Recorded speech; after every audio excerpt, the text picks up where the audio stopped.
ఇవాళ అదానీ అంబానీలకు కూలీలు దొరకడం లేదు, ప్రజలు వలసలు పోవడం లేదు, నగరాలు వలసలు పోయే రోజులు మారిపోయి మొన్న వచ్చిన కరోనా సమయంలో ఈ దేశంలో ఉండే పేదలను ఆదుకోవడానికి జాతీయ ఉపాధి హామీ పథకమే ప్రయోజనం చేకూరింది.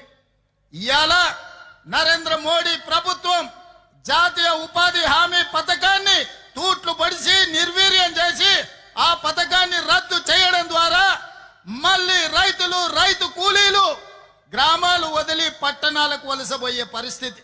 పట్టణాలకు వలసెళ్తే మళ్ళీ వెట్టి చాకిరి వస్తుంది. అదానీ అంబానీలకు అగ్వకు సగ్వకు కూలీలు దొరుకుతారు. అందుకే ఈనాడు నరేంద్ర మోడీ గారు ఈనాడు కార్పొరేట్ కంపెనీల చేతిలో కీలు బొమ్మగా మారి జాతీయ ఉపాధి హామీ చట్టాన్ని రద్దు చేసి మళ్ళీ మల్టీనేషనల్ కంపెనీలకు మన హక్కులను